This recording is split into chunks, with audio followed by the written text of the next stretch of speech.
ओम शांति। आज दिनांक 18 अक्टूबर 2022। प्रातः मुरली बाप दादा मधुबन। बाबा बोले, मीठे बच्चे, कछुए मिसल सब कुछ समेट कर चुप बैठ स्वदर्शन चक्र फिराओ। बाप जो सर्व संबंधों की सैकरीन है, उसे याद करो तो तुम्हारे विकर्म विनाश हो जाएंगे। बाबा कहते, मीठे बच्चे, कछुए मिसल सब कुछ समेट कर चुप बैठ स्वदर्शन चक्र फिराओ। बाप जो सर्व संबंधों की सैकरीन है, उसे याद करो तो तुम्हारे विकर्म विनाश हो जाएं। अर्थात बाबा आते संगम युग पर हम बच्चों को अपने साथ ले जाने के लिए। तो बाबा स्मृति दिलाते कि तुमने 84 जन्म पूरे किए, अब तुम्हें वापस जाना है अपने घर मेरे साथ। तो जो भी विस्तार है, अर्थात संबंध संपर्क हैं, जो भी तुम्हारे मन बुद्धि भटके हुए हैं, अब उन्हें एक बाप पर एकाग्र कर लो।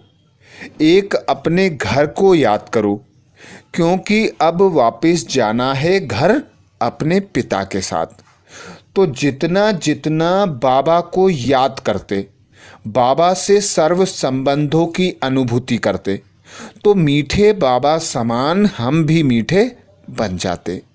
हमारे सब पापों के बोझ उतर जाते, विकर्म विनाश हो जाते, हम हल्के फरिश्ता समान बाबा के समान जाने लायक बन जाते। प्रश्न किया बाबा ने, ईश्वरीय कुल के बच्चों प्रति बाप की श्रीमत क्या है? ईश्वरीय कुल के बच्चों प्रति बाप की श्रीमत क्या है? उत्तर में बाबा समझाते, तुम जब ईश्वर के बच्चे बने, उनके सम्मुख बैठे हो तो प्यार से उसे याद करो, उसकी श्रीमत पर चलो। जितना उसे याद करेंगे उतना नशा रहेगा। परंतु माया रावण देखता है कि मेरे ग्राहक छिनते हैं, तो वह भी युद्ध करता है। बाबा कहते, बच्चे कमजोर मत बनो, मैं तुम्हें शक्ति देने के लिए बैठा हूं। तो एक बाप सर्वशक्तिमान को अपना साथी सहयोगी बनाकर रखना, सदा उसकी याद में रहना, हर परिस्थिति में हर कर्म में बाबा की श्रीमत और बाबा से प्राप्त खजानों का प्रयोग करना, अर्थात शक्तियों का प्रयोग करना। तो बाबा कहते, माया हार जाएगी। पर जब तुम बाबा की याद में नहीं रहते, तो माया रावण देखती है कि मेरे ग्राहक अब छिनने वाले हैं, तो वह भी युद्ध करती है। तो बाबा की याद में रहने वाले बच्चों से ही माया युद्ध करती, इसीलिए याद में मेहनत लगती। तो बाबा कहते, अब एकांत में बैठकर स्वदर्शन चक्र फिराओ, एक बाप को याद करो जिससे विकर्म विनाश हो और तुम माया पर सहज विजय प्राप्त कर लो। क्योंकि अभी संगम पर ही बाबा आकर हम आत्माओं को सर्व शक्तियों से संपन्न बनाते। तो बाबा कहते, जितना मुझे याद करोगे उतना ही तुम सर्वशक्तिमान के बच्चे मास्टर सर्वशक्तिमान बनते जाओगे। गीत सुनाया बाबा ने, धीरज धर मनुआ, सुख के दिन आए के आए। ओम शांति। यह कौन कहते हैं? बच्चों को कि है बच्चे, क्योंकि मनुआ कहा जाता है आत्मा को। आत्मा में ही मन बुद्धि है, तो यह भी नाम रख दिया है। नाम तो बहुतों, बाबा कहते, नाम तो बहुत चीज़ों के बहुत रखे हैं। जैसे परम पिता परमात्मा बाबा, कोई फिर फादर कहते, तो बाबा है सबसे सिंपल। बाबा कहते हैं, तुम किसकी संतान हो, वह याद आता है? अब तुम बच्चे बैठे हो सामने, कौन है? आत्माएं कहेंगी बाबा बैठा है। कितनी सिंपल बात है। बच्चे जानते हैं आत्माओं का परम पिता परम आत्मा पिता है। मनुष्य तो छोटे बड़े सबको बाबा कह देते हैं, और यह फिर आत्मा अपने बाबा को बाबा कहती है, ओ गॉड फादर कहते हैं। अब शरीर के फादर को तो गॉड फादर नहीं कहेंगे। तुम जानते हो हम उस बाबा के सामने बैठे हैं। यह आत्मा की बात है। शिव बाबा समझाते हैं तो मैं कौन हूँ? मैं परम आत्मा हूँ। मैं तुम सभी आत्माओं का परम धाम में रहने वाला पिता हूँ, इसलिए मुझे परम आत्मा कहते हैं। इकट्ठा करने से हो जाता है परमात्मा। कितना सहज है। यह कौन बैठा है? शिव बाबा। वह ना होता तो यह ब्रह्मा भी नहीं होता। तुम बच्चों की दिल में हमेशा उनकी याद रहती है वह भी आत्मा, कोई फर्क नहीं है। जैसे आत्मा स्टार है, उस स्टार का साक्षात्कार होता है, वैसे बाप का भी स्टार रूप में साक्षात्कार होगा। बाकी यह जो कहते हैं कि बहुत तेज है, सहन नहीं कर सकते, यह मन की भावना है। बाकी तो बाप यथार्थ करके समझाते कि जैसे तुम आत्मा हो वैसे मैं भी आत्मा हूँ। मुझे भी इस तन में, इस आत्मा के बाजू में भ्रकुटी में बैठना है। तो वह समझाते हैं कि तुम आत्माओं के 84 जन्मों का, बाबा समझाते हैं कि तुम आत्माओं में 84 जन्मों का पार्ट भरा हुआ है। सो भी हर एक में अपना अपना पार्ट है। कहते हैं आत्मा परमात्मा अलग रहे बहुकाल। सुंदर मेला कर दिया जब सद्गुरु मिले दलाल। अब परम आत्मा अक्षर क्लियर है। उनको परमात्मा कहने से मूंझ गए हैं। है तो आत्मा, परंतु सदा परम धाम में रहने वाली परम आत्मा है। ब्रह्मा को परम आत्मा नहीं कहेंगे। यह सब हैं जीव आत्माएं। इनमें कोई पाप आत्मा, कोई पुण्य आत्मा भी है। बाप कहते हैं मुझे पाप व पुण्य आत्मा नहीं कहा जाता, मुझे परमात्मा ही कहा जाता है। मेरा भी पार्ट है। एक बार आकर पतित दुनिया को पावन बनाता हूँ। याद भी करते हैं कि पतित पावन आओ, परंतु कोई समझते थोड़े ही हैं कि हम पतित रावण संप्रदाय हैं। कहते हैं रावण, बाबा कहते, बच्चे कहते हैं राम राज्य चाहिए। रावण को जलाते भी हैं, परंतु यह नहीं जानते कि हम ही रावण संप्रदाय हैं। जरूर पतित हैं तब तो बुलाते हैं। कृष्ण को तो बुलाते नहीं, उनको तो परम आत्मा नहीं कहते। हम सबका बाप जो परम धाम से आया है उसको ही परम आत्मा कहा जाता है। ईश्वर व भगवान कहने से रोला पड़ जाता है। बाप इस जीव आत्मा द्वारा समझाते हैं। तुमको कहते हैं बच्चे अशरीरी भव। तुम मेरे बच्चे थे। जब तुमको भेजा था स्वर्ग में शरीर धारण कर आए।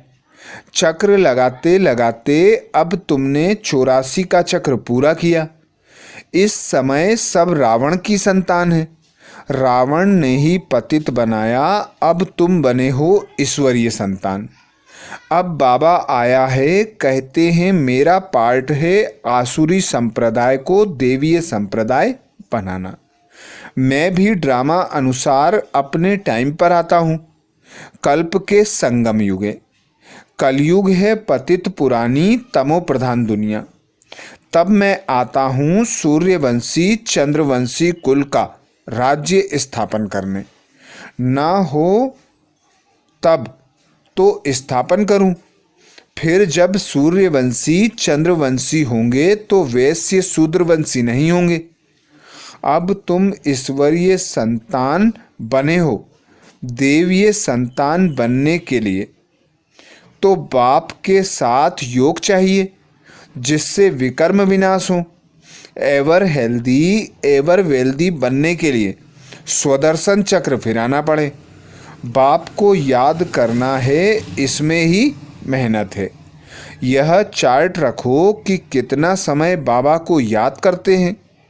जितना याद में रहेंगे तो अतीन्द्रिय सुख की भासना आएगी। तब कहा जाता है अतीन्द्रिय सुख पूछना हो तो गोपी बल्लभ के गोप गोपियों से पूछो। बल्लभ कहा जाता है बाप को। बाप का रूप भी बेटे जैसा ही होता है, वैसे आत्माओं का बाप भी आत्मा ही है, परंतु परम धाम में रहने वाला है। अगर वह बाबा कहते अगर वह बीज नीचे चक्र में चला आए तो झाड़ ऊपर चला जाए। इस जैसे वह झाड़ होता है, उसका बीज नीचे झाड़ ऊपर, परंतु यह उल्टा झाड़ है जिसका बीज परम आत्मा परम धाम में निवास करते हैं। आत्माएं भी पार्ट बजाने ऊपर से नीचे आती हैं। टाल टालियां निकलती जाती हैं। अब बाप कहते हैं तुमको रावण ने काला कर दिया है, अब तुमको गोरा बनना है। कृष्ण और नारायण दोनों को काला कर दिया है। लक्ष्मी नारायण को गोरा बनाते क्यों हैं? काम चिता पर तो दोनों बैठे होंगे। कृष्ण के लिए कहते उनको लक्ष्य, बाबा कहते कृष्ण के लिए कहते उनको तक्षक सर्प ने ढसा। नारायण को फिर किसने ढसा? कुछ भी समझते नहीं हैं। चित्र आदि भी सब रावण की मत पर बनाए हैं। अब बाबा आया है श्रीमत देकर रावण से लिबरेट करने के लिए। मैं सबका सदगति दाता हूँ। श्री श्री 108 जगत गुरु का टाइटल भी इनका है। जगत की सदगति करते हैं। ग्रंथ में इनकी महिमा बहुत लिखी है। सदगुरु सच्चा पातशाह है, सचखंड स्थापन करने वाला। बाबा को यह सब कंठ था, परंतु अर्थ का पता नहीं था। अपने को बहुत रिलीजियस माइंडेड समझते थे, परंतु थे रावण के कुल के। अब तुम ईश्वर के कुल के बने हो तो कितना प्यार से उनको याद करना चाहिए। बाबा आप कितने मीठे हो, हमको स्वर्ग में ले चलते हो। हेवनली गॉड फादर को जितना याद करेंगे तो नशा चढ़ेगा। अब किसके सामने बैठे हो? बाप कहते हैं है लाडले बच्चे, मैं तेरा परम पिता, तुम आत्माओं का। बाबा कहते तुम आत्माओं से बात कर रहा हूँ। अब मेरी श्रीमत पर क्यों नहीं चलते? परंतु काम रूपी भूत गिरा देता है। बाप कहते हैं कमजोर क्यों बनते हो? श्रीमत मिल रही है, फिर आसुरी मत पर क्यों चलते हो? यह युद्ध तो करनी है। माया समझती है मेरे ग्राहक छीनते हैं तो लड़ती है। तुमको बाप शक्ति दे रहा है। इतना पाठ पढ़ाते हैं, सब वेद शास्त्रों का सार समझाते हैं। सूक्ष्म वतन में तो नहीं सुनाएंगे। दिखाया है विष्णु की नाभि से ब्रह्मा निकला। सूक्ष्म वतन में नाभि कहाँ से आई? क्या क्या बैठ लिख दिया है। अभी तुमको जो नॉलेज मिल रही है, यह परंपरा नहीं चलती, यहाँ ही खलास हो जाती है। पीछे जो शास्त्र आदि बनाते हैं वह परंपरा से चलते हैं। यह ज्ञान तो प्रायः लोप हो जाता है। अब बाप कहते हैं मेरी मत पर चलो, देही अभिमानी बनो, इसमें दोड़ी लगाकर मेरे गले का हार बनो। यह बुद्धि की दोड़ी है। सन्यासी नहीं कह सकते कि अशरीरी भव, मामेकम याद करो। परमात्मा सभी को कहते हैं क्योंकि सभी मेरी संतान हैं। सबको वापस ले जाने के लिए आया हूँ, परंतु सम्मुख तो बच्चे सुनते हैं, सारी दुनिया नहीं सुनती है। शिवरात्रि मनाते हैं, शिव का मंदिर भी है, जरूर आया है, परंतु शिव का इतना बड़ा चित्र नहीं है, वह तो स्टार है। अगर कहो तो कहेंगे कि क्या मंदिर में चित्र रॉन्ग है। इसलिए बाप समझाते हैं, बच्चे मैं भी आत्मा हूँ, सिर्फ तुम जन्म मरण में आते हो, मैं नहीं आता हूँ। तब तो मुझको लिबरेट, बाबा कहते तब तो तुमको लिबरेट कर सकूं। मैं पतित पावन हूँ तो जरूर पतित दुनिया में आना पड़े ना। अगर पतित पावन ना कहें तो समझेंगे नई दुनिया बनाते हैं, प्रलय हो जाती है, फिर नई सृष्टि क्रिएट करते हैं, परंतु उनको पतित पावन कहा जाता है। तो इससे सिद्ध होता है कि सृष्टि की यह सृष्टि तो अनादि है, इसकी प्रलय नहीं होती है, सिर्फ पतित होती है, उनको पावन बनाता हूँ। इसलिए मैं नंदी गण पर व भाग्यशाली रथ पर आता हूँ, तुम्हें नर से नारायण बनाने। सब चाहते भी हैं हम सूर्यवंशी बने।